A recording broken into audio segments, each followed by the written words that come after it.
Have you ever had a moment so raw, so painfully real that it cracked your heart open and forced you to meet yourself, the real you, for the very first time? We all wear masks, some made of confidence, others built from silence. We walk into rooms pretending to be okay, while inside, parts of us are quietly breaking. I used to think strength meant never falling apart. I was wrong. True strength is standing in the middle of your chaos and saying, this is me, unfiltered, unpolished, and still worthy. There comes a time when life doesn't whisper anymore, it screams. It tells you, stop running, feel this, learn this. And that moment, it's the one that leaves you breathless. Because you realize the pain you feared was actually your invitation to rise. You don't need to be fearless to change your life. You just need to be brave enough to feel it all. And when you do, something extraordinary happens. The walls fall, your truth surfaces, and your power begins to speak in silence. This is where transformation begins, not in perfection, but in surrender. Do you know what's harder than failing? Admitting that you're scared to even try. We live in a world that worships perfection, flawless smiles, filtered lives, and highlight reels.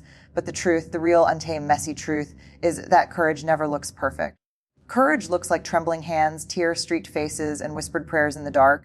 There's a moment in every person's life when they must decide, do I keep hiding behind my fear or do I walk through it? That's the moment that defines you. Because bravery isn't loud, it's quiet, it's choosing to show up when everything in you wants to run. Standing in the storm doesn't mean you love the chaos. It means you trust that you'll still be standing when the storm ends, and that's what makes you powerful, not untouched by pain, but unbroken by it. Every scar, every crack, every bruise on your heart, they are not signs of weakness. They are proof that you endured, that you rose again. So don't shrink.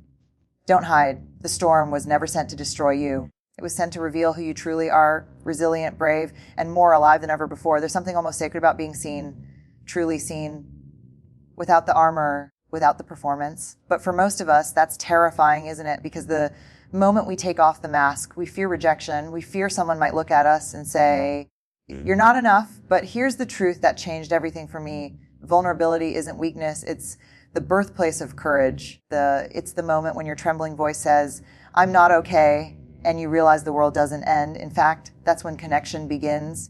When you let people see the cracks in your soul, they don't run from you. They recognize themselves in you.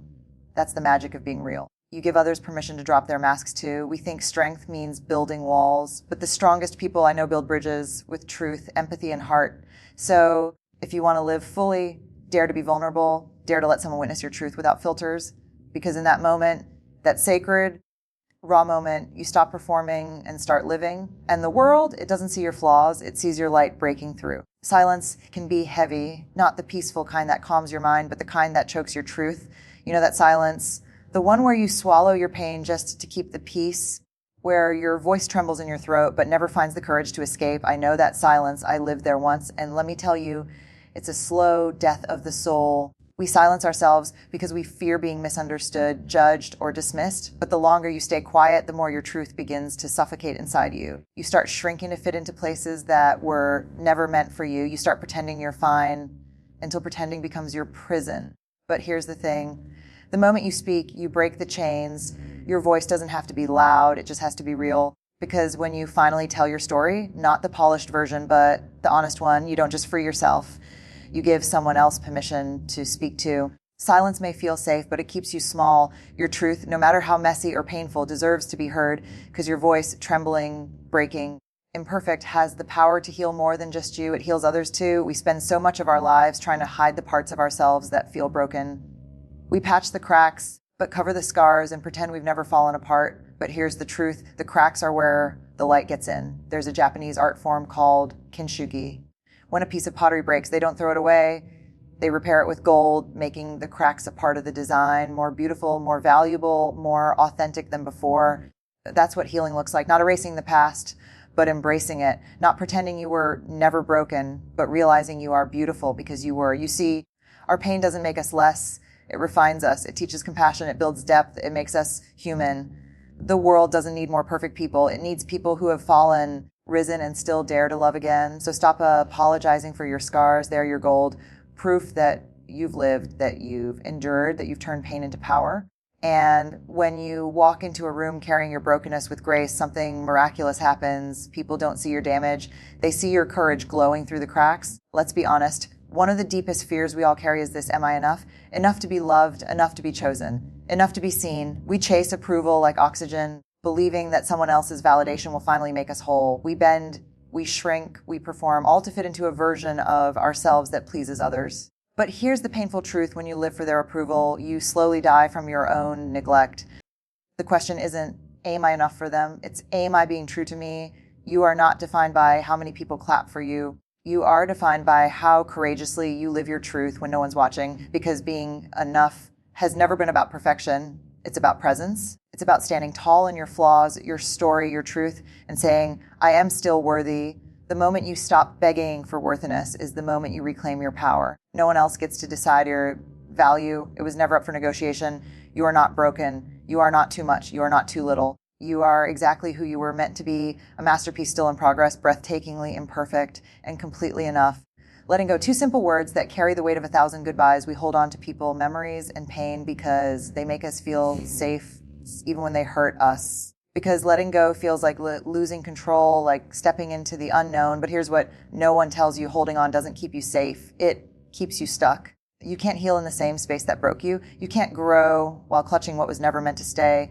There's a sacred kind of strength in release, the kind that whispers, I don't need to fight this anymore. Letting go isn't giving up.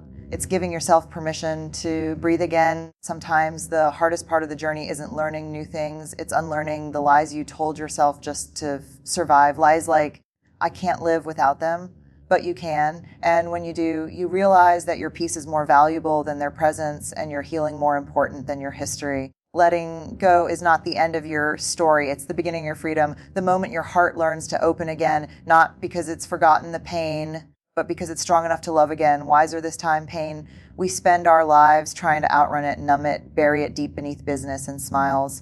But pain has a purpose. It's not here to destroy you. It's here to wake you up. Every heartbreak, every betrayal, every failure, they aren't puntations. They're invitations to grow, to learn, to shed the version of you that no longer fits the person you're becoming. You see, pain is a teacher dressed in disguise. It doesn't speak softly. It demands your attention. It pushes you to confront what you've ignored. It whispers, this is where you heal. The truth is, transformation doesn't happen in comfort. It happens when your heart cracks open and you're forced to rebuild from the ashes. That's where resilience is born, and the beauty of it, you don't just rise, you rise differently. Stronger, softer, wiser. One day you'll look back and realize that what once broke you actually built you, that the pain you cursed became the very foundation of your power. So don't rush to escape your pain. Sit with it, learn from it, let it shape you. Because someday someone will need your story, and your healed heart will be the light that guides them home. Healing isn't a straight road. It's a messy, unpredictable, heart-wrenching journey. Some days you'll wake up feeling whole, and other days you'll find yourself breaking again over the same wound you thought had healed. And that's okay.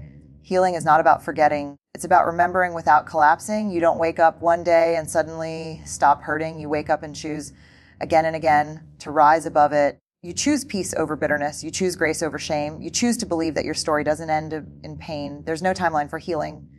No perfect path. Just small, quiet moments of courage, choosing to smile when your heart still trembles, choosing to love again when fear tells you not to. The truth is, healing feels like chaos before it feels like clarity. But every tear, every sleepless night, every step you take away from what broke you, it all matters. It's proof you're still fighting, still growing, still believing in the possibility of peace. And when you finally look back, you'll see it. You didn't just survive. You transformed. You became someone softer, wiser, and infinitely more alive than before. That's the miracle of healing. It doesn't erase the pain. It rewrites it into strength. There comes a moment, quiet but powerful, when you realize you've changed, not because life finally became easy, but because you finally stopped waiting for it to be. You stop fighting who you are, stop chasing who you were, and start honoring who you're becoming. That's the moment you rise. You rise not with perfection, but with purpose. You rise not because the pain is gone, but because you've learned how to dance with it. You rise because somewhere along the way, you discover that your story, with all its scars, chaos, and beauty matters. You've walked through storms that tried to erase you. You've healed from wounds no one else could see. And now you stand not untouched, but unshaken. The world will remember you not for the moments you never fell, but for the times you stood back up when falling felt easier. Your power was never in your perfection, was always in your persistence. So to anyone listening, breathe deeply. This is your new beginning. Your past does not define you. Your pain does not confine you. Your courage, your truth, your light, they are what will move the world. And when you finally rise, not just to survive, but to live. That's the moment you'll leave the world absolutely speechless.